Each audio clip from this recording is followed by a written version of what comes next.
Guys, मैं अंकित गुप्ता आपका स्वागत करता हूं आपके अपने learning YouTube channel easy to study tutorial में। पावर शेयरिंग चैप्टर हम पढ़ रहे थे, इसका एक लेक्चर हो चुका है। तो जो भी ये लेक्चर देख रहे हैं, इस लेक्चर को देखने के पहले कृपा करके आप लोग पहला वीडियो जरूर देखें, क्योंकि उसमें अपन ने इस चैप्टर के सारे बेसिक कॉन्सेप्ट्स को स्टडी किया हुआ था। ठीक है, अभी क्या है यहाँ पे कि अपन ने दो स्टोरी पढ़ी थी यहाँ पे, जो कि बेल्जियम और श्रीलंका की थी। उसके बारे में सब कुछ अपन डिस्कस कर चुके हैं। अभी अपन को जो पढ़ना है वो है एकोमोडेशन इन बेल्जियम। तो बेल्जियम का एकोमोडेशन किस तरीके का था, तो अपन यहाँ पे समझते हैं कि the Belgium leaders took a different path. They recognize the existence of regional differences and cultural diversities. तो अब यहाँ पे क्या था कि बेल्जियम एक छोटा सा देश है यूरोप कॉन्टिनेंट में, और जो कि जर्मनी, फ्रांस, लग्जमबर्ग और नीदरलैंड से घिरा हुआ कंट्री है, लैंड लॉक्ड कंट्री है। तो यहाँ पे बहुत डिफरेंट एथनिसिटी के लोग रहते थे, उनके बिलीफ सिस्टम्स अलग थे, उनके कल्चर अलग थे, रीजनल बिलीफ सिस्टम अलग थे। तो अलग अलग कल्चर और रीजनल डिफरेंसेस के होने के बाद भी इस कंट्री ने बहुत ही अच्छे से उन सारे डिफरेंसेस को मैनेज किया है। तो देखते हैं इसने किस तरीके से मैनेज किया है। 1970 और 1993 से, मतलब कि 1970 से लेकर के 1993 तक इन्होंने लगभग अपने कॉन्स्टिट्यूशन में 4 अमेंडमेंट किए हैं। देखो उसने साफ साफ बोला है कि between 1970 and 1993 they amended their constitution 4 times so as to work out an arrangement that would enable every to live everyone to live together within the same country.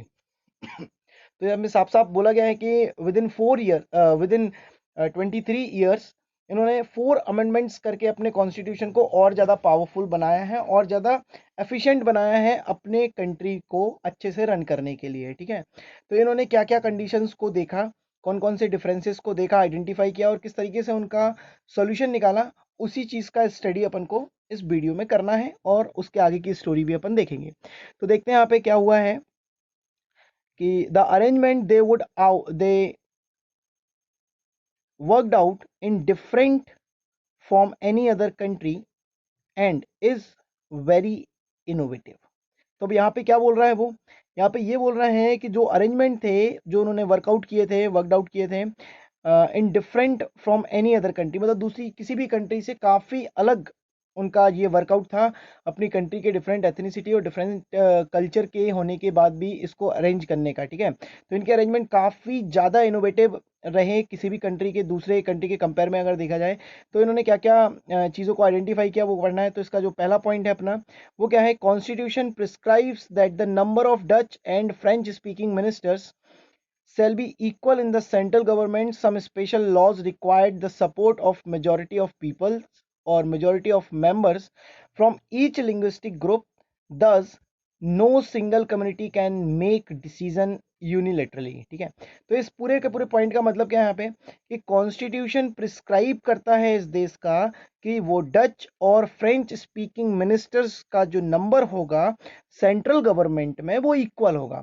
इसको आप ऐसे समझ सकते हो कि मान के चलिए कि 59% डच स्पीकिंग पीपल थे ऑल ओवर कंट्री, और 40% जो थे वो फ्रेंच स्पीकिंग पीपल थे। यानी कि यहाँ पे डच स्पीकिंग पीपल की पॉपुलेशन ज़्यादा है कंपैरेटिवली फ्रेंच स्पीकिंग पीपल के। ठीक है, लेकिन उसके बाद भी इन्होंने क्या किया, इन्होंने नंबर ऑफ मिनिस्टर्स इक्वल रखे हैं।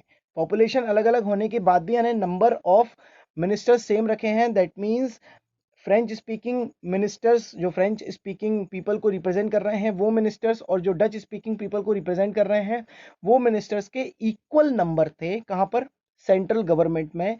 और ये इसलिए किया ताकि कोई भी एक कम्युनिटी, कोई भी सिंगल कम्युनिटी जो है वो डिसीजंस अकेले ना ले सके, या फिर बाद में इसके कारण से किसी भी दूसरी कम्युनिटी के लोगों का ओवरऑल डेवलपमेंट अफेक्ट ना हो।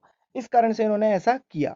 Many power of central government have been given to state governments of the two regions of the country. The state governments are not subordinate to the central government। अब यहाँ पे क्या था कि कुछ power central government ने state government को provide कर दिया उनके रीजनल कल्चर के बेसिस पे, और उन स्टेट गवर्नमेंट को सबऑर्डिनेट नहीं रखा गया सेंट्रल गवर्नमेंट के, मतलब कि डिसीजन मेकिंग टोटल किसके पास थी, स्टेट गवर्नमेंट के पास थी। आप ये समझ सकते हो कि अगर स्टेट गवर्नमेंट जो है वहाँ पे फ्रेंच स्पीकिंग पीपल ज़्यादा हैं, तो वहाँ पे फ्रेंच स्पीकिंग पीपल या उनके कल्चर के अकॉर्डिंग लॉज बनाने के लिए वो स्टेट गवर्नमेंट क्या था, कंप्लीटली फ्री था। ठीक है, यानी कि कोई भी बहुत ज़्यादा रिस्ट्रिक्शंस नहीं रखे गए हैं। उनका जो मेन एम था वो ओवरऑल डेवलपमेंट था उनके लोगों का। ब्रुसेल्स जो कि कैपिटल है बेल्जियम का, इसका जो थर्ड पॉइंट है, ब्रुसेल जो कि कैपिटल है बेल्जियम का, हैज़ अ सेपरेट गवर्नमेंट, वहाँ पे एक अलग से सेपरेट गवर्नमेंट बनाई गई, in which both the community have equal representation. अब वहाँ पे क्या हुआ कि ब्रुसेल में 80% लोग थे फ्रेंच स्पीकिंग और 20% लोग थे डच स्पीकिंग। यानी कि आप यहाँ पे देख सकते हो कि डिस्क्रिमिनेशन क्या है कि ऑल ओवर कंट्री में डच स्पीकिंग 59 है और फ्रेंच स्पीकिंग 40% है, लेकिन ये इसकी जो कैपिटल है ब्रुसेल, वहाँ पे फ्रेंच स्पीकिंग लोग ज़्यादा हैं कंपैरेटिवली डच स्पीकिंग पीपल के। लेकिन वहाँ पे क्या किया गया, वहाँ पर भी नंबर ऑफ रिप्रेजेंटेशन इक्वल रखा गया, मतलब कि नंबर ऑफ मिनिस्टर्स सेम थे ब्रुसेल में जो गवर्नमेंट थी। So the French speaking people accepted equal representation in Brussels. क्यों? क्योंकि डच स्पीकिंग कम्युनिटी ने कंट्री में भी equal number of representation accept कर लिया था। तो आप इसको सिंपली समझ सकते हो कि भाई डच ज़्यादा थे तो उन्होंने ऑल ओवर कंट्री में मान लिया कि नहीं नहीं ठीक है, हमारे मिनिस्टर फ्रेंच मिनिस्टर्स के इक्वल होंगे। तो यहाँ पे फ्रेंच स्पीकिंग कम्युनिटी ने भी ये सेक्रीफाइस किया कि भले हमारी पॉपुलेशन कैपिटल में ज़्यादा है, यानी कि ब्रुसेल में ज़्यादा है, 80% है, लेकिन उसके बाद भी जो नंबर ऑफ रिप्रेजेंटेशन है दोनों कम्युनिटी के वो इक्वल है। ठीक है, क्योंकि उन्होंने कंट्री में सेक्रीफाइस किया तो इन्होंने ब्रुसेल के लिए सेक्रीफाइस कर लिया, और इस कारण से किसी भी कम्युनिटी के लोगों के ओवरऑल डेवलपमेंट में कोई भी प्रॉब्लम नहीं आएगी। क्यों? क्योंकि जो भी डिसीजंस लिए जाएंगे वो काफ़ी ट्रांसपेरेंट होंगे और वो दोनों कम्युनिटी के एक एक लोगों को देखकर ही लिए जाएंगे। तो यहाँ पे ये जो तीन बड़े इंपॉर्टेंट पॉइंट थे, इसके बाद अपन आते हैं नेक्स्ट पॉइंट पे।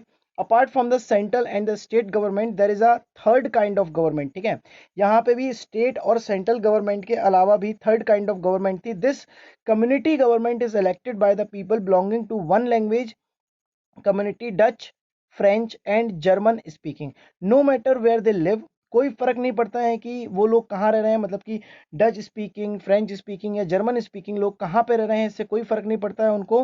This government has the power regarding cultural, educational, language related issues. मतलब यहाँ पे उन्होंने क्या किया, उन्होंने कुछ इश्यूज को, कुछ बहुत महत्वपूर्ण इश्यूज को उन्होंने आइडेंटिफाइड किया। वो कौन कौन से इश्यूज थे? वो इश्यूज थे उनके कल्चर को लेकर के, एजुकेशन को लेकर के और लैंग्वेज रिलेटेड इश्यूज को लेकर के। तो उन्होंने ये थर्ड गवर्नमेंट जो बनाया, थर्ड टायर ऑफ गवर्नमेंट बनाया, यानी कि थर्ड काइंड ऑफ गवर्नमेंट बनाया, जो कि सेंट्रल और स्टेट गवर्नमेंट के अलावा थी। ठीक है ना, उसके अलावा। ठीक है, तो वो किस चीज़ के बेसिस पे डिसीजन लेती थी, किन चीज़ों के इश्यूज को लेकर के डिसीजन लेती थी? Educational, cultural and language related issues को लेकर के ये third kind of government decisions ले सकती थी। और ये किसने बनाया? बेल्जियम की गवर्नमेंट ने। तो फाइनली बेल्जियम की गवर्नमेंट में तीन तरीके से गवर्नमेंट थी, तीन अलग अलग लेवल पे गवर्नमेंट काम कर रही थी। सेंट्रल अलग लेवल और स्टेट लेवल पे अलग, और एक और थर्ड लेवल पे गवर्नमेंट थी जो एजुकेशनल, कल्चरल और लैंग्वेज इश्यूज को टारगेट करते थे। You might find the Belgium model very complicated, it Indeed is very complicated even for people living in Belgium.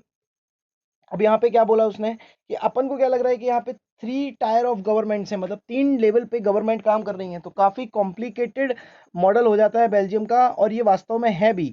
It Indeed is very complicated, वास्तव में ये काफ़ी कॉम्प्लिकेटेड है, लेकिन वहाँ के जो लोग हैं बेल्जियम के, या वहाँ पे उस देश में अलग अलग कम्युनिटी के जो लोग हैं रहने वाले, उनके कारण से ये जो फॉर्म ऑफ गवर्नमेंट है, मॉडल ऑफ गवर्नमेंट है, काफ़ी सक्सेस हुआ, और वहाँ पे कॉन्फ्लिक्ट जो है वो श्रीलंकन गवर्नमेंट के कंपेयर में काफ़ी कम हो रहे हैं। क्यों हो रहे हैं? क्योंकि उनका मेन एम यहाँ पे क्या है, हर एक इंडिविजुअल का ओवरऑल डेवलपमेंट। ठीक है, but these arrangement have work well so for, अभी तक अकॉर्डिंग टू एनसीईआरटी क्या बता रही है कि उनका जो भी अरेंजमेंट है काफ़ी अच्छा वर्क कर रहा है अभी तक। They helped to avoid civil strife between the two major communities and possible division of the community on linguistic lines। ठीक है, तो यहाँ पे क्या हो रहा है कि linguistic lines पर, मतलब कि लैंग्वेज के बेसिस पे या कल्चर के बेसिस पे उनके जो बीच में डिफरेंसेस आ रहे हैं वो काफ़ी कम हो गए। सिविल स्ट्राइप्स यानी कि सिविल वॉर्स या सिविल कॉन्फ्लिक्ट की कंडीशंस भी बहुत कम हो गई हैं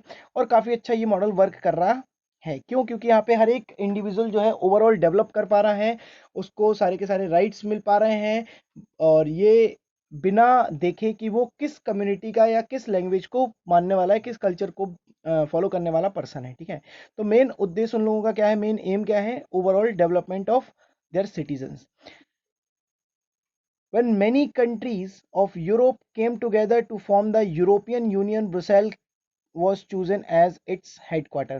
अब इसी कारण से क्या हुआ कि ब्रुसेल का ये जो कल्चर है और इस तरीके से जो उन्होंने अपने आप को आइडेंटिफाई किया है, अपनी सारी की सारी प्रॉब्लम्स को उन्होंने आइडेंटिफाई किया है और उनको सॉल्व करने की जो कोशिश रही है, इस कारण से वो एक सिंबल बन गया डाइवर्सिटी का। और वहाँ पे डाइवर्सिटी होने के बाद भी सारे के सारे लोग बड़े अच्छे से रह रहे हैं, काफ़ी अच्छे से वर्क कर रही है उनकी गवर्नमेंट।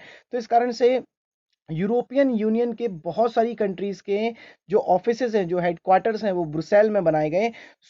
अब यहाँ पे देखो, यहाँ पे एक बंदा बैठा हुआ है और वो क्या सोच रहा है, वो ये सोच रहा है कि so you are saying that sharing of power makes us more powerful. तो यस, यहाँ पे पावर शेयरिंग हमें और ज़्यादा पावरफुल बनाती है। और ये बड़ा सिंपल सा रीज़न ये भी है कि पावरफुल का मतलब यहाँ पे क्या है कि गवर्नमेंट की स्टेबिलिटी ज़्यादा हो, लोगों का ओवरऑल डेवलपमेंट हो, तो यही उस गवर्नमेंट का पावर भी होता है। ठीक है ना, तो वो जितना ज़्यादा सक्सेस होगा उतना ज़्यादा वो पावरफुल माना जाएगा। What do we learn from these two stories of Belgium and Sri Lanka. तो क्या क्या सीखा आपने बेल्जियम और श्रीलंका से?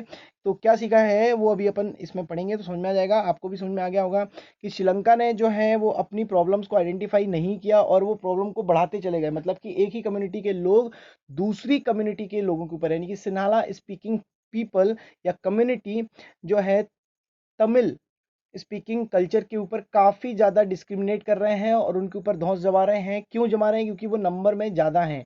ठीक है, और इस कारण से कॉन्फ्लिक्ट क्रिएट हो रहा है, सिविल वॉर की कंडीशन भी क्रिएट हो गई थी। At they dealt with the question of power sharing differently in Belgium. तो अब यहाँ पे क्या हो रहा है कि दोनों की दोनों कंट्रीज डेमोक्रेसी हैं, लेकिन उसके बाद भी वहाँ पे जो पावर शेयरिंग का क्वेश्चन है उसको अलग अलग तरीके से लिया गया है। बेल्जियम के जो लीडर्स थे have realize that the unity of the country is possible only by respecting the feelings and interest of different communities and regions। तो यहाँ पे ये लाइन बहुत इंपॉर्टेंट हो जाती है, ये वाला जो पार्ट है बहुत ही ज़्यादा इंपॉर्टेंट है कि यहाँ पे जो बेल्जियम के लीडर्स थे उन्होंने क्या किया, उन्होंने ये रियलाइज़ किया कि जो यूनिटी ऑफ द कंट्री है वो तभी पॉसिबल हो सकती है, केवल तभी पॉसिबल हो सकती है जब आप रिस्पेक्ट करते हैं फीलिंग्स और इंटरेस्ट को डिफरेंट कम्युनिटीज़ के लोगों के बीच में। ठीक है, यानी कि अगर डिफरेंट कम्युनिटी के लोग हैं तो उनकी फीलिंग्स और उनके इंटरेस्ट को अगर अपन काफ़ी रिस्पेक्ट करते हैं, यानी कि उनको हार्म नहीं करते हैं, उनको वायलेट नहीं करते हैं, तो सभी का सभी जो लोग हैं काफ़ी अच्छे से रहेंगे, कॉन्फ्लिक्ट कम होंगे। So such our realisation resulted in mutually acceptable arrangement for sharing power. तो इससे क्या हुआ कि सभी ने म्यूचुअली एक्सेप्ट किया, मतलब कि दोनों की दोनों कम्युनिटी ने काफ़ी अच्छे से एक्सेप्ट किया और काफ़ी अच्छे से कंट्री को चला पा रहे हैं। एंड वहीं पे अगर अपन दूसरी ओर श्रीलंका के बारे में बात करते हैं तो श्रीलंका शोज अस आ कंट्रास्टिंग एग्जाम्पल, मतलब इसके जस्ट विपरीत एग्जाम्पल दिया उन्होंने, कॉन्ट्रास्ट एग्जाम्पल दिया।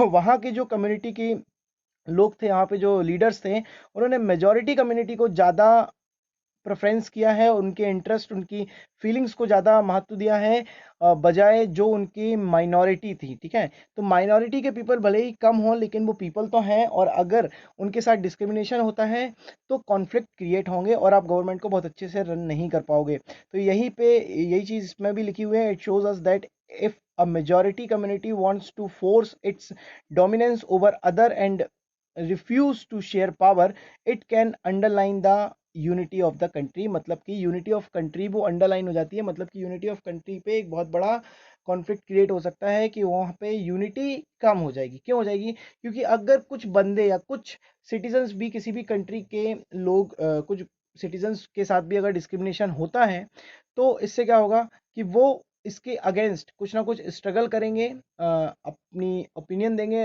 अपने आप को, अपनी आवाज़ को ऊंचा करेंगे और वो कॉन्फ्लिक्ट क्रिएट होगा, जिस कारण से कंट्री की यूनिटी बहुत लंबे समय तक नहीं चल पाएगी। यहाँ पे देखिए आप एक पिक्चर की हेल्प से उनने कुछ समझाने की कोशिश की है कि जो जर्मनी में the cartoon at the left refers to the problem of running the Germany's grand coalition government. अब देखो जर्मनी में जो है ग्रांड कोलिजन गवर्नमेंट बनी थी, और यहाँ पर क्या हुआ था कि that includes the two major parties of the country, मतलब कि जर्मनी में दो बड़ी पार्टियां हैं, और उन दोनों पार्टियों का नाम क्या है, Christian democratic union and social democratic party. तो दोनों पार्टियों के नाम आपको याद रखना है, ये पूछे जा सकते हैं आपसे कभी कि जर्मनी में कौन कौन सी दो हैं। तो पहला है क्रिश्चियन डेमोक्रेटिक पार्टी और दूसरा है सोशल डेमोक्रेटिक पार्टी। और ये दोनों की दोनों जो वहाँ की पार्टी हैं, तो ये काफ़ी बड़ी जो हैं वो पार्टियां हैं, गवर्नमेंट पार्टी हैं। तो इन दोनों को ही साथ में कोलिजन करके गवर्नमेंट बनाना था। यूनियन यहाँ पे जो ये दो गवर्नमेंट पार्टी हैं, तो the two parties are historically rival. अब यहाँ पे राइवल्स थे, ये एक दूसरे के राइवल्स थे। जैसे फॉर एग्जांपल आप इंडिया में मान सकते हो कि बीजेपी और कांग्रेस, ये दो अलग अलग पार्टियां हैं, और ये दोनों के दोनों एक दूसरे की राइवल पार्टियां हैं। लेकिन अगर किसी कंडीशन से इन दोनों को साथ में गवर्नमेंट बनानी पड़ जाती है तो बहुत सारी चीज़ों को लेके कॉन्फ्लिक्ट क्रिएट होंगे। लेकिन यहाँ पे जर्मनी में भी यही चीज़ हुआ है, वहाँ पे भी क्रिश्चियन डेमोक्रेटिक यूनियन और सोशल डेमोक्रेटिक पार्टी दो अलग अलग राइवल पार्टीज थी, लेकिन उन दोनों को कोलिजन गवर्नमेंट बनानी पड़ी क्योंकि किसी को भी क्लियर मेजोरिटी नहीं मिली थी। ठीक है ना। तो दैट वही चीज़ में लिखी है कि because neither of them got clear majority of seats of their own in the 2005 election, so they take divergent position on several policy matters. तो उनके काफ़ी डाइवर्जेंट पोजीशंस हैं, मतलब बहुत सारी पॉलिसीज़ को लेके कोई बोलता है कि ऐसा होना चाहिए और दूसरी पार्टी बोलती है कि नहीं ऐसा नहीं होना चाहिए, but still jointly run the government. लेकिन उसके बाद भी वो है, वो सारी की सारी कॉन्फ्लिक्ट को सुलझा करके वो अभी भी अपना गवर्नमेंट बहुत अच्छे से चला रही हैं। अब यहाँ पे अपन आ जाते हैं why power sharing is desirable. तो भाई पावर शेयरिंग डिजायरेबल क्यों है, इसके अपन कुछ पॉइंट्स पढ़ेंगे। Thus two different sets of reasons can be given in favour of power sharing. अब यहाँ पे दो सेट्स ऑफ रीजंस हैं। पहला, तो आपको ये जो सेट ऑफ रीजन है ये बड़े अच्छे से आपको समझना है कि ये पहला जो सेट ऑफ रीजन है पावर शेयरिंग का, that power sharing is good because it helps to reduce the possibility of the conflict between social groups. बहुत इंपॉर्टेंट है, पहला आपको दिमाग में बिठा लेना है, this is the reason why power sharing is desirable. Okay, वो क्या है रीजन यहाँ पे कि पावर शेयरिंग से क्या होता है, ये हेल्प मिलती है कि उस कंट्री के कॉन्फ्लिक्ट को रिड्यूस किया जाए। ठीक है, यानी कि कंट्री में अगर कॉन्फ्लिक्ट कम होंगे तो ज़्यादातर लोगों का फोकस कहाँ पे होगा, उस कंट्री के लोगों का डेवलपमेंट कराने में। ठीक है, ना कि उन कॉन्फ्लिक्ट को सुलझाने में। तो पहला रीज़न हो गया कि पावर शेयरिंग करने से कॉन्फ्लिक्ट कम होते हैं या उनकी पॉसिबिलिटी कम हो जाती है, जिसके कारण से ओवरऑल डेवलपमेंट पॉसिबल हो जाता है, उसकी स्पीड बढ़ जाती है। Since social conflict often leads to violence and political instability, सीधी सी बात है, अगर कॉन्फ्लिक्ट क्रिएट होंगे तो कोई भी गवर्नमेंट लंबे समय तक वर्क नहीं कर पाएगी, और कोई भी गवर्नमेंट अगर लंबे समय तक वर्क नहीं कर पाती, यानी कि कंटिन्यूअसली गवर्नमेंट चेंज होती हैं, तो उनकी पॉलिसीज भी चेंज होंगी, और बहुत सारी चीज़ें अगर चेंज होती रहेंगी तो डेवलपमेंट कब होगा, सीधा सा क्वेश्चन है। So power sharing is a good way to ensure the stability of political order. तो ये बड़ा अच्छा तरीका है, यानी कि power sharing is a good way, बहुत अच्छा तरीका है जो स्टेबिलिटी को सिक्योर करता है, और अगर स्टेबिलिटी सिक्योर होगी तो डेवलपमेंट होता ही रहेगा। ये बिल्कुल सिंपल सा एग्जांपल है, आप ये समझ सकते हो कि अभी अपन क्रिकेट वगैरह बहुत देखते हैं, उससे अपन बड़ा आसानी से समझ सकते हैं कि अगर कंटिन्यूअसली जो बैट्समैन है वो आउट होते रहेंगे तो रन बनने की स्पीड ऑटोमेटिक स्लो डाउन हो जाएगी। ठीक है, लेकिन अगर कोई बंदा भले स्टार्टिंग में काफ़ी स्लो खेल रहा है, लेकिन अगर लंबे टाइम तक वो जम गया क्रीज पे, तो क्या है, रन आना स्टार्ट हो जाएंगे ऑटोमेटिकली। तो बिल्कुल सिमिलर सिचुएशन है, कॉन्फ्लिक्ट कम होगा तो डेवलपमेंट ज़्यादा होगा, और कॉन्फ्लिक्ट को कम करने के लिए अपन क्या कर सकते हैं, पावर शेयरिंग। पावर शेयरिंग से क्या होगा, पावर शेयरिंग से होगा ये कि अगर सारे ग्रुप्स के पास पावर होगी तो सभी अपने इंटरेस्ट और अपनी नीड को बता पाएंगे और उनकी नीड्स फुलफिल भी होंगी, और अगर उनकी नीड्स और इंटरेस्ट फुलफिल हो रहे हैं तो कॉन्फ्लिक्ट क्रिएट नहीं होगा। बहुत सिंपल सी बात है कि अगर पावर शेयरिंग होगी तो कॉन्फ्लिक्ट नहीं होंगे, कॉन्फ्लिक्ट नहीं होंगे तो डेवलपमेंट होगा। ठीक है, तो पावर शेयरिंग बहुत अच्छा तरीका है जिसकी हेल्प से अपन कॉन्फ्लिक्ट को कम कर सकते हैं और डेवलपमेंट को बढ़ा सकते हैं। Imposing the will of the majority community over other may look like an attractive option in the short run, but in the long run it undermines but in the long run it undermines the unity of the nation। तो अब क्या होता है कि बड़ी सरल सी बात यह है कि अगर मेजर कम्युनिटी को आप पूरी की पूरी पावर दे देते हो और वो अपनी पावर को इम्पोज करती हैं माइनॉरिटी के ऊपर, तो ये कुछ समय के लिए तो काफ़ी अच्छा लगता है कि बहुत सारे लोगों का डेवलपमेंट हो रहा है, लेकिन धीरे धीरे करके जो माइनॉरिटी है उनका डिस्ट्रस्ट बढ़ता चला जाएगा गवर्नमेंट को लेकर के। उनके कॉन्फ्लिक्ट्स बढ़ते चले जाएंगे और इस कारण से क्या होगा, कंट्री की जो सिचुएशन होगी वो बुरी होती जाएगी और स्टेबिलिटी खत्म हो जाएगी, ठीक है ना। तो ये लॉन्ग रन के लिए बिल्कुल भी अच्छा नहीं है किसी भी नेशन के लिए। Tyranny of the majority is not just oppressive for the minority, it often bring ruin to the majority as well। अभी क्या है कि अगर आप किसी भी कंट्री की मेजॉरिटी को पावर दे देते हो सारा का सारा, तो क्या होगा, वो ऑप्रेसिव तरीके से अगर काम करेगी तो कहीं ना कहीं माइनॉरिटी को बस नुकसान नहीं होगा, मेजॉरिटी को भी नुकसान होगा, ठीक है, ऐसा कहना है यहाँ पे। There is a second deeper reason. अब देखो यहाँ पे सेकंड रीजन है, पहला रीजन क्या है कि पावर शेयरिंग, दो कॉन्फ्लिक्ट कम होंगे, डेवलपमेंट ज्यादा होगा। सेकंड रीजन क्या बोला उन्होंने कि why power sharing is good for democracy, power sharing is a very good spirit of democracy. अब देखो यहाँ पे पावर शेयरिंग को बहुत अच्छा स्पिरिट माना गया है डेमोक्रेसी में, ठीक है, कैसे? So a democratic rule involve sharing power with those affected by its exercise and who have to live with its effects। अब देखो यहाँ पे क्या बोला है कि किसी भी डेमोक्रेटिक रूल में अगर पावर शेयरिंग इन्वॉल्व हो जाती है, उनके साथ जो इस एक्सरसाइज में अफेक्ट हो रहे हैं या फिर बाद में वो जो लोग रह रहे हैं इसके प्रभाव पे, तो क्या होगा, people have a right to be consulted on how they are to be govern, ठीक है। तो क्या होगा कि पावर शेयरिंग होगी तो वो कंसल्ट कर पाएंगे, लोग जो अफेक्ट हो रहे हैं किसी भी चीज को लेकर के, तो वो कंसल्ट कर पाएंगे और कंसल्ट करने के बाद यानी कि बातचीत करने से किसी भी प्रॉब्लम का सॉल्यूशन निकाला जा सकता है। लेकिन अगर बातचीत करने वाले लोग ही कम होंगे, दैट मीन्स अगर आप मान के चलो कि आज के टाइम पे इंडिया में पूरा का पूरा मेजोरिटी जो है एक पार्टी को मिल जाए, ठीक है, अपोजिशन में कोई भी ना रहे, मतलब बीजेपी के पास अगर कंप्लीट मेजोरिटी है लेकिन अगर अपोजिशन में कोई ना रहे तो वो कोई भी डिसीजंस को ले सकती है। अब वो डिसीजन सही भी हो सकते हैं और गलत भी हो सकते हैं, उनके लॉन्ग टर्म इफेक्ट दिखाई देंगे। लेकिन अगर दोनों के पास प्रॉपर पावर रहेगी तो क्या होगा, वो लोग आपस में बातचीत करेंगे और बातचीत करने के बाद एक प्रॉपर सॉल्यूशन निकाल पाएंगे, ठीक है ना। लेकिन ये उस कंडीशन की बात कर रहे हैं जब डेवलपमेंट को मेनली रखा जाए आगे, ठीक है, उनका जो मेन एम है वो क्या हो, ओवरऑल डेवलपमेंट किसी भी सिटीजन्स का उस पर्टिकुलर कंट्री में, ठीक है। तो यहाँ पे क्या है, legitimate government is one where citizens through participation acquire a state in the system. तो एक लेजिटिमेट गवर्नमेंट क्या है कि जिसमें कोई भी जो सिटीजन है वो पार्टिसिपेट कर पाए अपनी गवर्नमेंट में प्रेजेंट रिप्रेजेंटेटिव की तरह, इस तरीके से, यानी कि उसको फ्रीडम हो, उसके डेवलपमेंट में फ्रीडम मिले उसको, है ना, और वो आ सकता है गवर्नमेंट में, तो वो एक लेजिटिमेट गवर्नमेंट हो सकती है, एक वैध गवर्नमेंट हो सकती है। लेजिटिमेट का मीनिंग बहुत सिंपल होता है कि कोई भी बहुत अच्छी गवर्नमेंट जो कि लीगली करेक्ट है, ठीक है, तो उसको लेजिटिमेट बोलते हैं। So let us call the first set of reasons prudential and the second moral. अब यहाँ पे देखो प्रूडेंशियल, पहले वाले रीजन को प्रूडेंशियल बोला गया है और दूसरे वाले रीजन को मोरल बोला गया है। यहाँ पे पहला रीजन जो प्रूडेंशियल है, अब देखो प्रूडेंशियल को रेड कलर से लिखा है, दैट मीन्स यहाँ पे इसका अपन को मीनिंग मिल जाएगा, बेस्ड ऑन प्रूडेंस और on careful calculation of gains and losses. यानी कि एक बहुत केयरफुल कैलकुलेशन जब अपन करते हैं फायदे के और नुकसान को लेकर के, तो prudential decisions are usually concentrated with decisions based purely on moral considerations, ठीक है ना। तो यहाँ पे क्या होगा, प्रूडेंशियल डिसीजन जो होते हैं यूजुअली कंट्रास्टेड होते हैं, मतलब कि विरोध करते हैं किसके साथ, ऐसे डिसीजंस जो मोरली लिए जाते हैं, ठीक है। तो दो रीजंस उसने दिया है कि पहला जो रीजन है वो प्रूडेंशियल रीजन है, ऑब्वियसली अगर पावर शेयरिंग होगा तो कॉन्फ्लिक्ट कम होगा, डेवलपमेंट ज़्यादा होगा।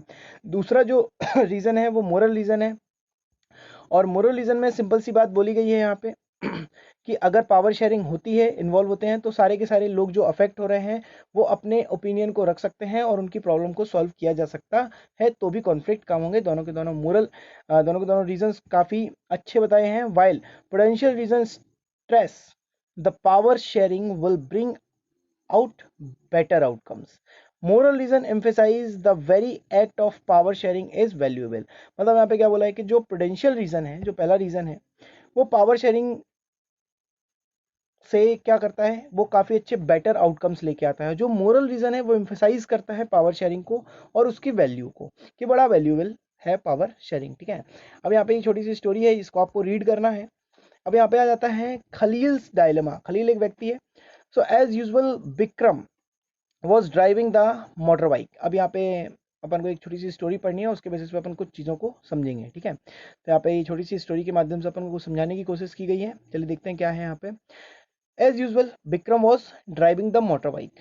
तो विक्रम कोई व्यक्ति है जो मोटर बाइक चला रहा है, ड्राइव कर रहा है, ठीक है, राइड कर रहा है actually, under a vow of silence and Baital was the pillion rider, ठीक है। As usual Baital started telling Vikram. अब यहाँ पे ये जो बैताल है या वाइटल है, तो अपन बैताल बोलेंगे इसको। तो बैताल जो है स्टार्ट करता है, कुछ भी बात करता है विक्रम से, a story to keep him away while driving, ठीक है। तो ड्राइविंग करते हुए उसको कुछ स्टोरी सुना रहा है वो। And this time the story went as follow. ये स्टोरी क्या है अपन पढ़ते हैं।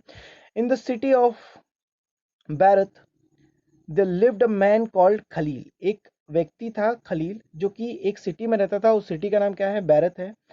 His parents came from different community. उसके जो पेरेंट्स हैं वो अलग अलग कम्युनिटी से बिलोंग करते हैं। His father was an orthodox Christian and the mother as Sunni Muslim, ठीक है। तो एक खलील व्यक्ति था। खलील के जो माता पिता थे वो अलग अलग कम्युनिटी से बिलोंग करते थे। उसके जो पिता थे वो क्रिश्चियन थे, और जो माता थी या मदर थी उनकी, वो मुस्लिम थी। And this was not so uncommon. देखो यहाँ पे क्या बोला है, this was not so uncommon. ये बड़ा अनकॉमन नहीं है किसी भी मॉडर्न सिचुएशन में, क्योंकि ये आजकल मिल जाता है। बहुत सारे जो लोग हैं वो डिफरेंट कम्युनिटीज़ के होने के बाद भी एक दूसरे से मैरिज रिलेशंस को स्टैब्लिश करते हैं। और कॉस्मोपॉलिटन सिटीज़ की बारे में बात कर रहे हैं, जहाँ पे लोगों की जो सोच है काफ़ी ब्रॉड हो चुकी है। So people from various communities that lived in Lebanon. Lebanon भी एक लैंडलॉर्ड कंट्री है जो कि यूरोप में है। तो लेबनान की बात चल रही है। Came to live in its capital Beirut, ठीक है। तो लेबनान की जो कैपिटल सिटी है वो क्या है, बैरत है। और वहाँ पे ये खलील रहता है। उसके माता पिता जो है वो अलग अलग कम्युनिटी से बिलोंग करते हैं। एक क्रिश्चियन है फादर, और मदर जो है वो मुस्लिम है। And they lived together intermingled, ठीक है ना। इंटरमिंगल्ड मतलब काफ़ी खुशी से आपस में दोनों मिलके एक दूसरे के साथ रह रहे हैं। At fought a bitter civil war. अब क्या हुआ, एक सिविल वॉर हुआ among themselves. One of Khalil's uncle was killed in the war. अब क्या हुआ, खलील के जो अंकल थे वो इस सिविल वॉर में मारे गए, ठीक है। At the end of the civil war, Lebanon's leader came together and agreed to some basic rules of power sharing among different communities. अब क्या हुआ, जब सिविल वॉर खत्म हो गया, एंड हो गया, तो लेबनान के जो लीडर थे वो सभी के सभी आपस में साथ में आए, केम टुगेदर एंड एग्री हो गए, agree to some basic rules. कुछ बेसिक रूल्स को लेकर के वो एग्री हो गए for power sharing among different communities. As per these rules the country's president must belong to the Maronite sect of Catholic Christian. अब यहाँ पे क्या बोला है उसने कि उन्होंने इस तरीके से कुछ जो रूल्स थे उनके, तो उस रूल्स के अकॉर्डिंग जो प्रेसिडेंट होगा वो किस कम्युनिटी को बिलोंग करेगा, कैथोलिक क्रिश्चियन होगा वो। And the prime minister must be from the Sunni Muslim community. और जो प्राइम मिनिस्टर होगा वो मुस्लिम होगा, सुन्नी मुस्लिम कम्युनिटी से होना चाहिए, ठीक है। So the post of deputy prime minister is fixed for orthodox Christian sect and that the speaker for सईज मुस्लिम, ठीक है। तो यहाँ पे क्या है कि जो वाइस प्रेसिडेंट है, या जो डेप्यूटी प्राइम मिनिस्टर है, सॉरी वाइस प्रेसिडेंट नहीं, डेप्यूटी प्राइम मिनिस्टर का जो पोस्ट होगा वो एक ऑर्थोडॉक्स क्रिश्चियन को मिलेगा, ठीक है।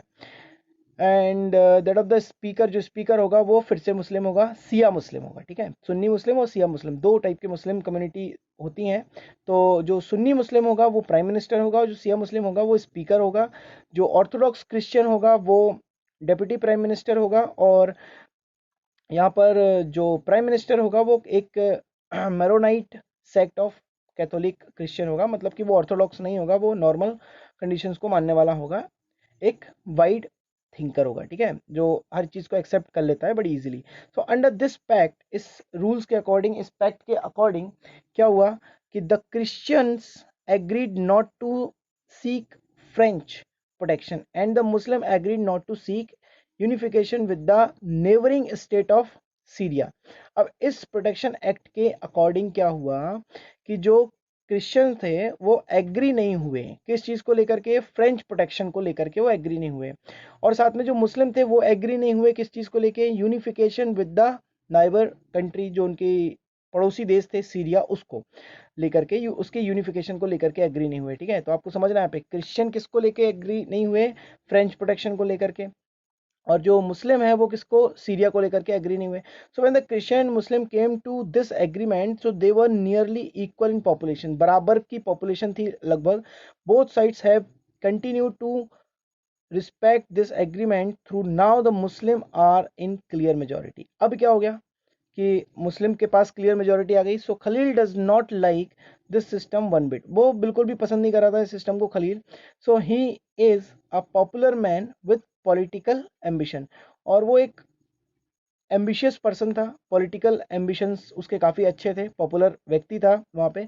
But under the present system the top position is out of his reach, लेकिन जो प्रेजेंट सिचुएशन में उसकी जो पोजीशन थी वो हायर पोजीशन के काफ़ी दूर था, यानी कि जो मेन लोग थे उनसे काफ़ी, उनकी पहुंच से काफ़ी दूर थे। ठीक है ना। So he does not practise either his father's और हिज मदर्स रिलीजन। अब यहाँ पे क्या हो रहा है कि ही डज नॉट प्रैक्टिस, वो दोनों ही की प्रैक्टिस नहीं कर रहा था, ना तो फादर के रिलीजन को प्रैक्टिस कर रहा था, ना तो मदर के रिलीजन को। And does not wish to know why either, और वो ये जानना भी नहीं चाहता था, उसकी इच्छा भी नहीं थी जानने की कि ऐसा क्यों हुआ है। ठीक है। So he can not understand why Lebanon can not be live in any other normal democracy. ठीक है। तो वो ये सोच रहा है कि भाई उसको ये समझ नहीं आ रहा है, वो समझ नहीं पा रहा है कि लेबनान जो है वो दूसरी अदर कंट्रीज या दूसरी अदर डेमोक्रेसीज की तरह नॉर्मल क्यों नहीं हो सकता है, इसमें दो अलग अलग कम्युनिटी के लोग इतना कॉन्फ्लिक्ट क्यों करते हैं। Just hold an election, allow everyone to contest, and whoever wins maximum vote became the president। अभी जिसको भी ज़्यादा वोट मिलेंगे तो वो प्रेसिडेंट बन जाएगा, इस तरीके से चला था। No matter which community he comes from, कोई फर्क नहीं पड़ता है कि वो किस कम्युनिटी से आता है। तो इस तरीके का सिस्टम क्यों नहीं है, why can't be do that. ठीक है, हम ऐसा क्यों नहीं कर सकते हैं कि भाई एक इलेक्शन हो। जो खलील है उसका सोचना क्या था कि ऐसा क्यों नहीं कर सकते हमारी कंट्री में, जो दूसरी डेमोक्रेसीज में होता है कि भाई हम क्या करें, इलेक्शंस करवाएं, इलेक्शन करवाने के बाद में जिसको ज़्यादा, जिस भी पार्टी को ज़्यादा वोट मिले, तो जिसको मेजोरिटी मिले वो अपनी प्रेसिडेंट बन जाए, वो अपनी पार्टी को, गवर्नमेंट को फॉर्म कर ले। लेकिन यहाँ पे क्या था, यहाँ पे जो पोस्ट थी वो कम्युनिटी के अकॉर्डिंग डिसाइडेड थी कि भाई प्राइम मिनिस्टर होगा अगर वो, तो वो सुन्नी मुस्लिम होगा, अगर वो प्रेसिडेंट है तो वो कैथोलिक क्रिश्चियन होगा, और अगर वो स्पीकर हैं या वो डेप्यूटी प्राइम मिनिस्टर है तो वो ऑर्थोडॉक्स क्रिश्चियन होगा या सिया मुस्लिम होगा। तो इस तरीके से यहाँ पे चल रहा था। यहाँ पे कुछ इस तरीके से नहीं था कि जो जीतेगा वो प्रेसिडेंट बन जाएगा, वो अपनी गवर्नमेंट फॉर्म कर लेगा। लेकिन यहाँ पे पोस्ट जो है वो रिलीजन के बेसिस पे डिसाइडेड थे, कहाँ पर, लेबनान में। लेकिन ये सोच रहा था कि ऐसा क्यों हो रहा है, नॉर्मल सिचुएशंस क्यों नहीं है। तो अभी आगे समझते हैं इसमें कि क्या बोला उसने। Just hold an election and allow everyone to contest, मतलब हर एक व्यक्ति को उसमें अलाउ किया जाए कॉन्टेस्ट में पार्टिसिपेट करने के लिए। And whoever wins maximum vote, जिसको भी मैक्सिमम वोट मिलते हैं, became the president, and no matter which community he belongs, और कम्स फ्रॉम, किस कम्युनिटी से आता है। And why can't we do that, ऐसा क्यों नहीं कर सकते हम। ठीक है। So like in other democracy, जैसा दूसरी डेमोक्रेसी में होता है ऑफ द वर्ल्ड। तो ये उसका क्वेश्चन था। And he ask his elders, वो अपने से बड़ों से वो पूछ रहा था ये चीज़ कि who have seen the bloodshed of the civil war. ठीक है। अब यहाँ पे क्या है, वो इस क्वेश्चन को पूछा कि ब्लड शेड सिविल वॉर जो हो रहा है उसको क्यों नहीं कोई देख पा रहा है कि क्या हो सकता है इस कंडीशन में।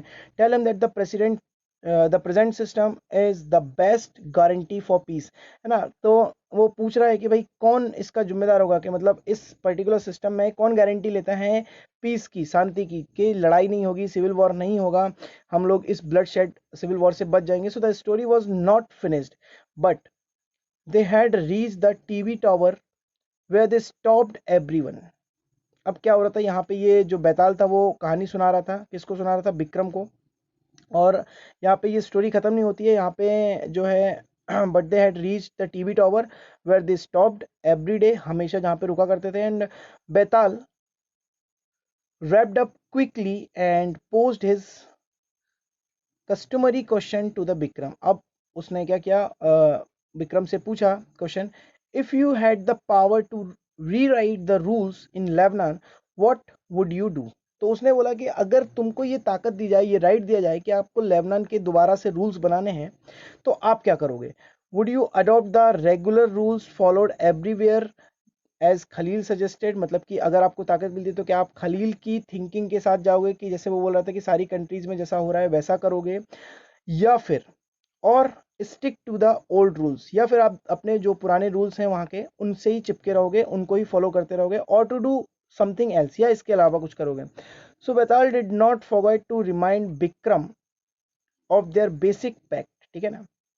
तो जो बेताल है वो did not forget to remind, मतलब उसने जो है उसके बेसिक फैक्ट को रिमाइंड करना बिल्कुल नहीं भूला। उसने बताया यहाँ पे कि if you have an answer in mind and do not speak up, so your bike will freeze and so will you, ठीक है।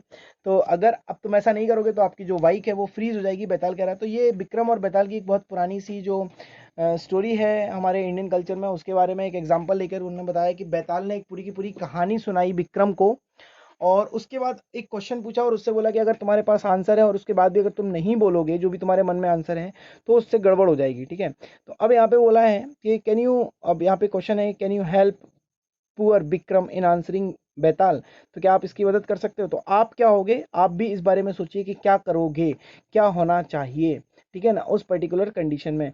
A form of power sharing, यहाँ पे आता है आपको इसका आंसर करना है, कमेंट करके आप इस पूरी की पूरी स्टोरी का आंसर करिए मुझे। और ये इसका लास्ट स्टेप ही है, देखिए यहाँ पे ये ऑलमोस्ट चैप्टर कंप्लीट होने वाला है, ये 4 स्टेप्स बस हैं यहाँ पे। तो अपन फटाफट ये स्टेप कंप्लीट कर लेते हैं। फॉर्म ऑफ पावर शेयरिंग, ठीक है। तो अलग अलग फॉर्म ऑफ पावर शेयरिंग क्या है। So the idea of the power sharing has emerged in opposition to the notion of undivided political power. यहाँ पे क्या है कि जो आइडिया है पावर शेयरिंग का, has emerged in opposition to the notions of undivided political power, मतलब कि पॉलिटिकल पावर को अगर अपन को बहुत अच्छे से मेंटेन रखना है, मैनेज करना है, तो पावर शेयरिंग होना चाहिए, वहीं से निकलता है ये idea. For a long time it was believed, बहुत लंबे समय तक ऐसा माना जाता रहा है, that all power of the government must reside in one person और group of person located at one place, ठीक है। तो आपको मालूम है कि मोनार्की काफ़ी लंबे टाइम तक हमारे पास में चलता रहा है, तो उस कंडीशन में क्या होता था, मोनार्की फॉर्म ऑफ गवर्नमेंट में किसी एक बंदे के पास या किसी एक ग्रुप के पास पूरी की पूरी पावर होती थी।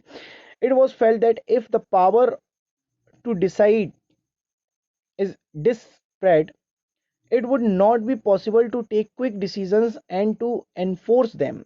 अब देखो यहाँ पे समझना है कि यहाँ पे ये क्या बोलना चाहता है कि बहुत लंबे समय तक जो पावर थी वो एक व्यक्ति या एक ग्रुप ऑफ व्यक्तियों के पास, कुछ सर्टेन लोगों के पास ही रहती थी, और उससे जो है डिसीजन मेकिंग जल्दी हो जाती थी, मतलब कि हमें डिसीजन मेकिंग में ज़्यादा टाइम नहीं लगता था। अगर किसी एक पर्सन के पास पावर है तो उसको डिसीजन लेने में ज़्यादा टाइम नहीं लगेगा।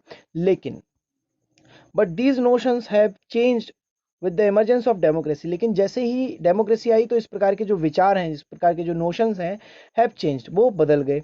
On basic principle of democracy is that people are the source of all political power. तो यहाँ पे क्या किया डेमोक्रेसी में कि लोगों को ही पूरा का पूरा पावर का सोर्स बना दिया, मतलब जैसा लोग चाहेंगे वैसा ही होगा अकॉर्डिंग टू डेमोक्रेसी। डेमोक्रेसी यही कहती है कि लोगों का पहले देखना है, ना कि किसी एक पर्सन या एक कम्युनिटी का देखना है, ठीक है, कि वो क्या सोचता है या उसका किसमें फायदा है। So in a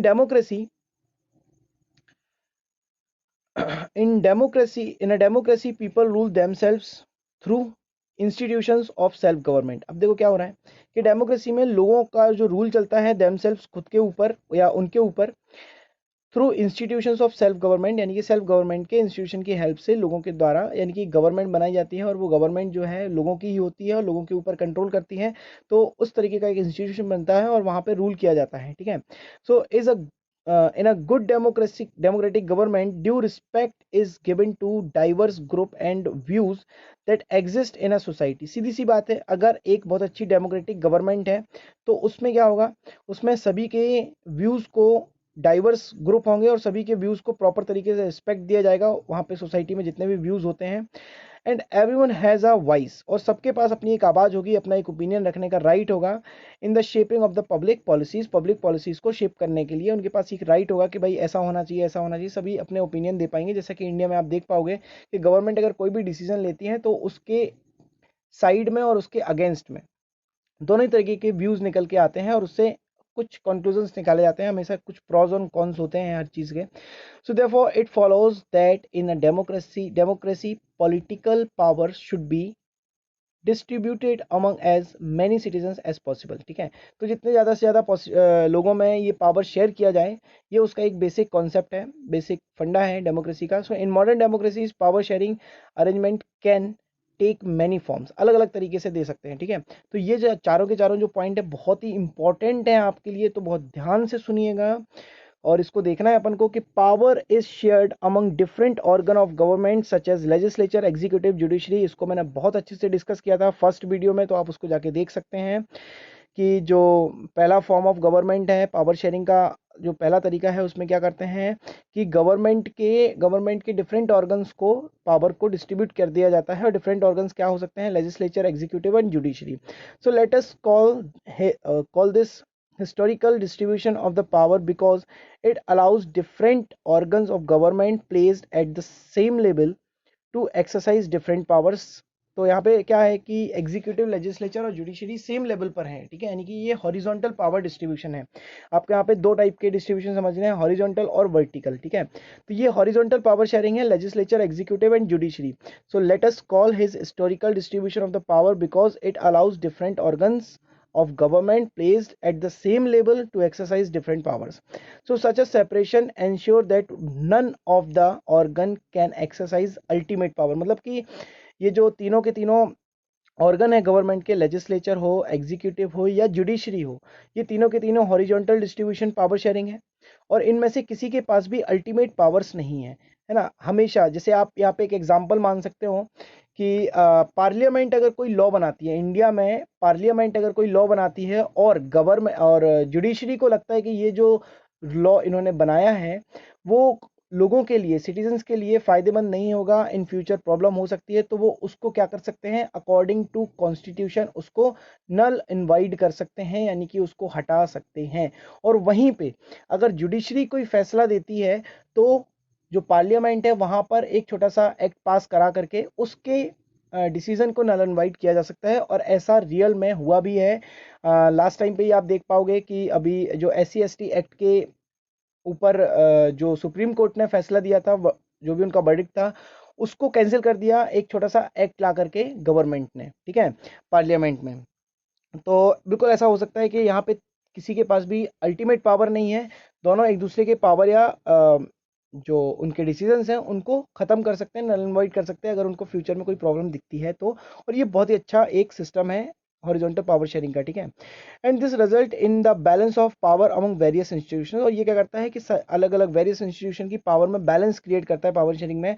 and last year we studied that in a democracy, even though ministers and government officials exercise power and they are responsible to the parliament of the state assemblies, similar, although judges are appointed by the executive, they can check the functioning of executive and law made।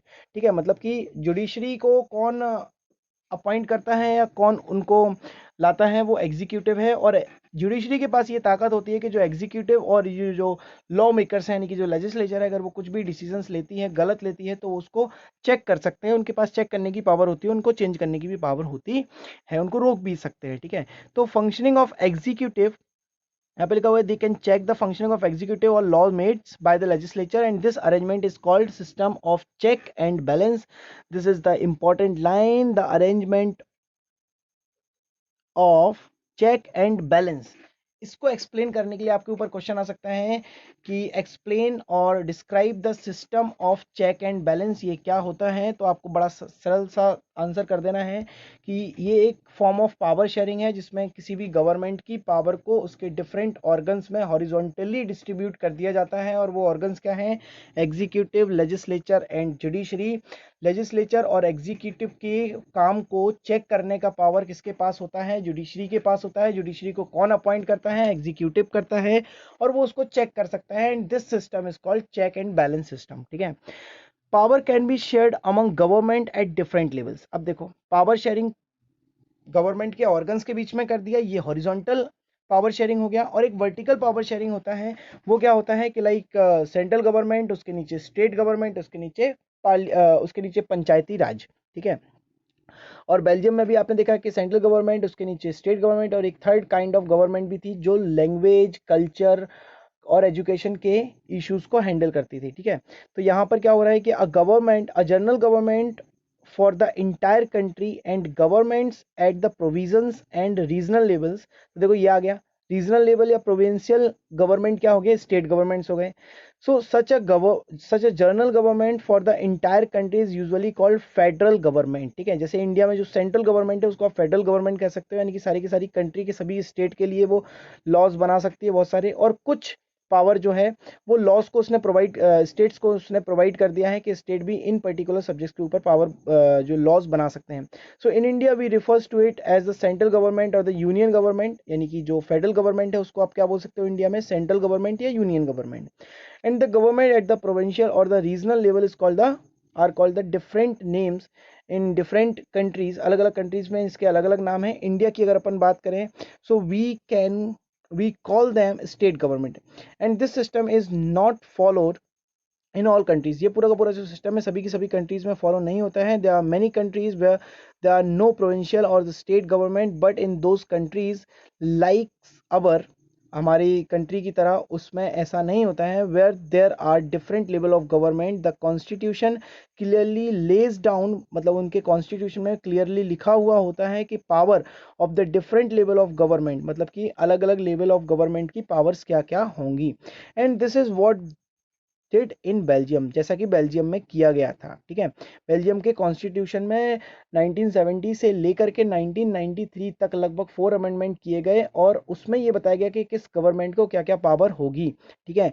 But was refuge in Sri Lanka, लेकिन श्रीलंका में इस तरीके का कुछ नहीं था। वहाँ पे सिन्हाला कम्युनिटी ने अपनी गवर्नमेंट बनाई और इम्पोज कर रहे थे तमिल स्पीकिंग कम्युनिटी को, और काफ़ी ज़्यादा डिस्क्रिमिनेशन होता, कॉन्फ्लिक्ट क्रिएट हो रहा था। And this is called federal division of power. That means federal division of power क्या है कि सेंट्रल गवर्नमेंट होनी चाहिए, फिर स्टेट गवर्नमेंट होनी चाहिए, ठीक है।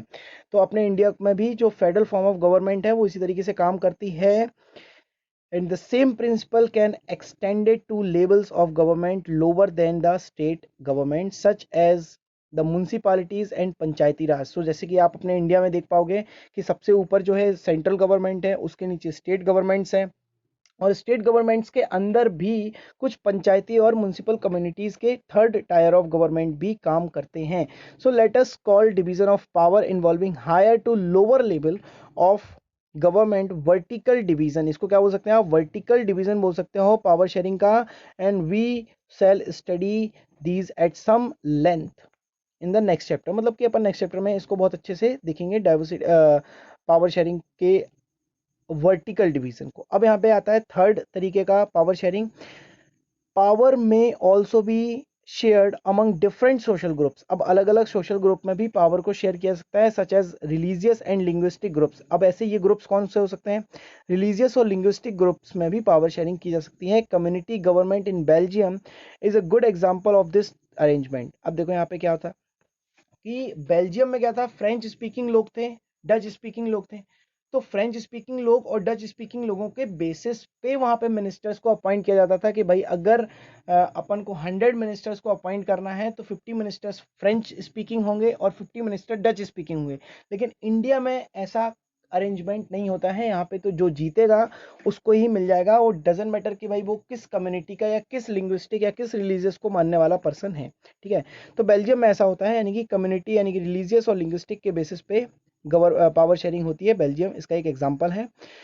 In some countries, there are constitutional and legal arrangement whereby socially weaker sections and women are represented in the legislature and administration। अब यहाँ पे क्या बोला है कि कुछ कंट्रीज में there are constitutional and legal arrangement, मतलब कि कुछ कंट्रीज में कॉन्स्टिट्यूशनल और लीगल अरेंजमेंट होते हैं जहाँ पर सोशली बीकर सेक्शन, यानी कि सोशली बीकर सेक्शन मतलब कि सोसाइटी में उनके जो भी बीकर सेक्शन होगा, जैसे कि वुमेन का हो सकता है और विमेन का हो सकता है, are represented in the legislature and administration.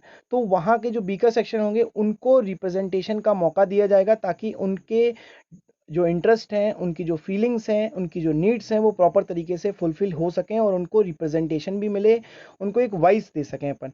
Last year we studied the system of reserved constituencies as assemblies and the parliament of our country. ठीक है, हमारी जो कंट्री है वो बहुत सारी कॉन्स्टिट्यूएंसीज से मिलके बनी हुई है।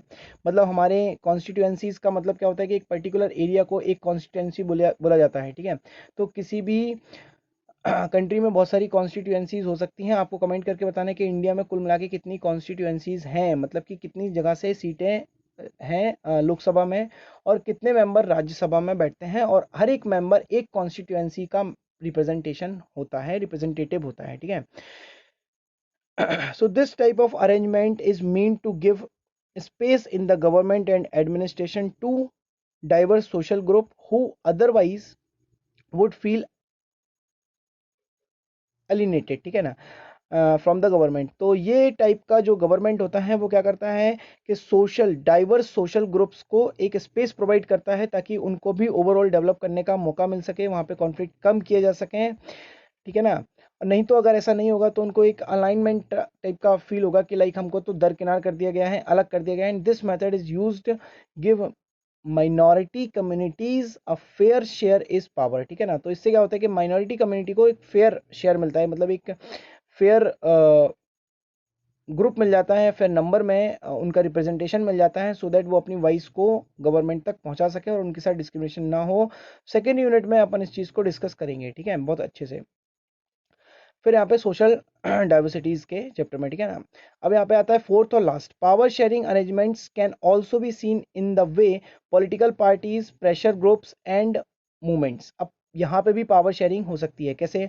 पॉलिटिकल पार्टी हो गया, प्रेशर ग्रुप्स हो गया और मूवमेंट हो गया, कंट्रोल और इन्फ्लुएंस दोज इन पावर्स। जो भी उनके पास पावर है तो एक दूसरे के ऊपर वो पावर डिस्ट्रीब्यूशन करके वो एक दूसरे के ऊपर लगाम लगा सकते हैं, यानी कि उनको कंट्रोल कर सकते हैं कि वो कोई भी ऐसा डिसीजन ना लें जो कि कंट्री की सिटीजन्स के लिए करेक्ट नहीं है। So in a democracy citizens must have freedom to choose among various contenders of power. मतलब किसी भी तरीके को चूज करने के लिए जो सिटीजन होता है वो एकदम फ्री होता है कि भाई वो पॉलिटिकल पार्टी चूज करना चाहता है, वो प्रेशर ग्रुप चूज करना चाहता है, किसी भी मूवमेंट्स को चूज करना चाहता है, ये उसके ऊपर रहेगा।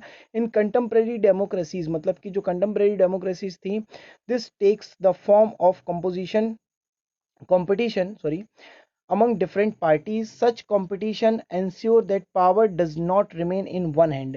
तो ये क्या इंश्योर करता था कि किसी भी एक हाथ में या एक व्यक्ति के हाथ में पूरी की पूरी पावर नहीं होगी, पावर को डिस्ट्रीब्यूट कर दिया जाएगा। अगर पावर को डिस्ट्रीब्यूट कर दिया जाएगा तो कॉन्फ्लिक्ट की कंडीशन कम होगी, डेवलपमेंट ज़्यादा होने के चांसेस हैं, पॉसिबिलिटीज़ ज़्यादा हैं, और इस तरीके से कंपटीशन तो बढ़ेगा लेकिन कॉन्फ्लिक्ट्स कम हो जाएंगे। सच कंपटीशन एंश्योर, इस प्रकार का जो कंपटीशन है वो एंश्योर करता है that power does not remain in one hand. In the long run power is shared among different political parties that represent different ideologies and social groups. और इस प्रकार से क्या होता है कि एक लंबे समय में power is shared among different political parties, मतलब अलग अलग डिफरेंट पॉलिटिकल पार्टीज के द्वारा जो है पावर शेयर की जाती है और रिप्रेजेंट करते हैं डिफरेंट आइडियोलॉजी को। सीधी सी बात है, एक पॉलिटिकल पार्टी की आइडियोलॉजी जो होगी उसकी जस्ट अपोजिट दूसरी पॉलिटिकल पार्टी की आइडियोलॉजी होगी, क्योंकि अगर सेम होती तो अलग अलग क्यों पार्टीज बनते वो। ठीक है, तो दो पार्टीज की अलग अलग आइडियोलॉजीज हो सकती हैं, तो वो अलग अलग आइडियोलॉजी अपनी शेयर कर सकते हैं। ठीक है, यहाँ पे sometimes this kind of sharing can be direct. इस कई बार क्या होता है कि इस प्रकार की जो पावर शेयरिंग है वो डायरेक्ट हो सकती है व्हेन टू और more parties form an alliance to context election. अब यहाँ पे देखो, आप बहुत सारा एग्जांपल देख सकते हो कि यहाँ पे हमारा जो है जनता दल यूनाइटेड है, और ऐसे करके बहुत सारी जो पार्टीज हैं वो आपस में कोएलिशन गवर्नमेंट फॉर्म कर लेती हैं और कोएलिशन गवर्नमेंट फॉर्म करके गवर्नमेंट को रन करते हैं। मतलब कोएलिशन पार्टीज हो जाती हैं, मतलब दो पार्टियां आपस में मिल जाती हैं और गवर्नमेंट को रन करती हैं। तो उससे क्या होता है, दो डिफरेंट आइडियोलॉजीज आपस में जब मिलते हैं तो उससे कुछ अच्छी चीज़ें भी निकल के आती हैं, कुछ गड़बड़ भी हो जाती है। ठीक है ना, तो वो अपन को आगे पढ़ना है, आगे डिस्कस करेंगे अपन, लेकिन ये फॉर्म ऑफ गवर्नमेंट हो सकती है। ठीक है, तो अब यहाँ पे नेक्स्ट आता है, if their alliance is elected, अगर उनका जो अलायंस है वो इलेक्ट हो जाता है, and they form a coalition government that's share power. इस प्रकार से जो पावर शेयर होती है, तो अब क्या होता है कि लाइक मैं और मेरा फ्रेंड दो लोग हैं, दोनों की अपनी अपनी पार्टी है, दोनों को ही क्लियर मेजोरिटी नहीं मिली, लेकिन हम दोनों मिलकर के गवर्नमेंट फॉर्म कर सकते हैं। तो क्या होगा कि हम जब गवर्नमेंट फॉर्म करेंगे तो हम अपनी पावर्स को, कुछ पावर उसको दे देंगे और कुछ पावर हम रख लेंगे। तो ये भी एक टाइप का क्या हो जाएगा, पावर शेयरिंग। ठीक है, जैसे आपने देखा होगा कि जो शिवसेना है और बीजेपी है, पहले आरएसएस जो है और शिवसेना जो है, तो वो आपस में मिलके जो है इलेक्शंस लड़ते थे। और लेकिन सीट्स को लेकर के कुछ अगर डिस्प्यूट हो जाता है तो उस कंडीशन में वो अपनी सीट्स, अपनी गवर्नमेंट को अलग भी कर सकती है, अपनी पार्टी को अलग भी कर सकती हैं, और ऐसा हुआ भी है। ठीक है, इसको आप जब मैं एक्सप्लेन करूंगा कभी कि किस तरीके से इलेक्शंस में ये कोलिजन गवर्नमेंट साथ में आ जाती हैं, किस तरीके से अलग हो जाती हैं, तो वो सारा का सारा अपन एक अलग वीडियो में समझेंगे। लेकिन अभी एक फॉर्म ऑफ गवर्नमेंट है, फॉर्म ऑफ पावर शेयरिंग है, इसको आपको जो समझना है। In a democracy we find interest groups such as those of traders, businessman, industrialist, farmers, industrial workers, so they who will have a share in governmental power. तो ये सभी के सभी होते हैं जो गवर्नमेंटल पावर को शेयर करते हैं, either through participation in governmental committees और bringing influence on decision making process। तो मतलब ये क्या हो सकता है कि भाई या तो ये गवर्नमेंटल कमिटीज बना करके अपने पार्टिसिपेशन को प्रेजेंट कर सकती हैं, या फिर बाद में प्रेशर ग्रुप में जा करके इन्फ्लुएंस ब्रिंग करके उनके डिसीजन मेकिंग को अफेक्ट कर सकती हैं।